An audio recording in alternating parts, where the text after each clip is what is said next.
Today we are doing part 9 of the Honda CBR buggy. Now, while I was in Texas at the Pate Swap Meet, I found this. This is a Honda VF 1100cc motorcycle engine that I bought for $100. I cannot believe it was that cheap. Unfortunately, it doesn't have the carburetors, it doesn't have the radiator or the wiring. I'm pretty sure I can buy all that stuff for like $500 or $600 or $700 on eBay, so that's no big deal. Now that I brought it home, I'm kind of thinking, should we swap it out for the Honda CBR? I'm pretty sure I can make the Honda CBR work for this massive frame. I'm pretty sure if I gear it low enough, if I do a jack shaft if I have to, I'm pretty sure this engine will work for this frame. But with this, it will work even better. So I actually weighed this frame. I have a bathroom scale and I put it underneath each tire and just added it all up. In theory, that should work.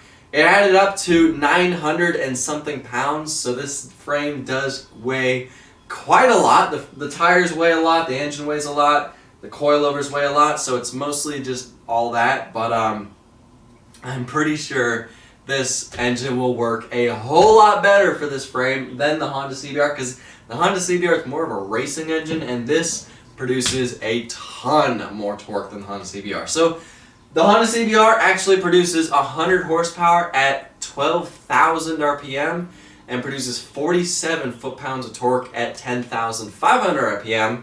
This produces 116 horsepower at 7,500 RPM and produces 94 Newton meters of torque at 7,500 RPM. Reading off a cheat sheet right there. But this thing just produces a whole lot more power, whole lot more torque than the Honda CBR at like half the RPM. So this engine is unbelievably perfect for this thing. Has a hydraulic clutch, which I really need. Has the same 530 sprocket as the Honda CBR, so it's not going to be, I don't have to swap out the chains and sprockets on here. I'm pretty sure it'll fit. I'm now looking at it, and it's going to be a tight fit, but I'm pretty sure it'll work. So, anyway, enough rambling. Let's swap these engines out.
So, we finally finished the engine swap. This thing just fits in this frame. Unfortunately, because this engine is a lot bigger than the CBR 600, we now don't have any room left for the forward-reverse gearbox that I desperately wanted to add to this thing. So that's kind of a bummer. We can't add reverse, at least we can't add the forward-reverse gearbox on here anymore. There still is different ways to add reverse. I'm thinking about possibly trying to do some type of electric reverse, maybe some type of electric winch that I adapt to work on here, or some type of electric starter motor off a giant truck I can adapt to work on here. I'm not really sure how I'm going to do it, but I still want to see if I can add reverse to this, and I still want to see if that is possible. But unfortunately, the forward-reverse gearbox is not going to work anymore for this. So I know that some of you are going to be a little bummed out that I didn't at least try the CBR 600 to see if it would work for this frame. I thought about doing that, but then I realized all the work I would have to do to get it running, hook up all the wiring, the radiator, carburetor, all that kind of stuff, just to see if it would work or not. And after realizing that, I'm like, screw it, I already have this engine. Let's just slap this in here. We know this engine is going to work a whole lot better than the CBR 600 if it runs. That's another problem. That's kind of making me nervous about this. Hopefully it wasn't $100 for a reason. Hopefully this thing does run. The guy I bought it from says it does run. He said he checked the compression. It's 120 psi on all 4 cylinders. And he did have it running before he disassembled the entire bike to sell all the parts. So he did say it does run. Who knows if he's truthful or not. I'm hoping he's telling the truth. But I still need to buy the carburetors, the wiring, the radiator, and all that kind of stuff to get this thing running. For the Honda CBR, I have other ideas of things I can do with that engine. A couple people have been commenting non-stop about building a reverse trike. That's a really good idea. I really want to build that. That's something I haven't done before, and the CBR 600 would be a perfect engine for a reverse trike. So I kind of want to save it for that if I ever do that project. But we also moved the rear shocks over a lot. And it just looks a lot better, it's a lot stronger, and it just works a lot better. We also added a bunch more cross bracing to strengthen the whole frame up, so therefore it hopefully doesn't fold like a burrito if we ever jump this thing. I kind of want to add a little bit more here and there, but I don't want to do too crazy and make this thing weigh a ton. This thing already weighs, I want to say, over 1,000 pounds now. But with this engine, it should be able to move this a lot better. This engine produces a whole lot more torque at a much lower RPM than the CBR 600. So if it runs, this engine will work a whole lot better. So next video, or next couple videos of this project is going to be installing the floor pan.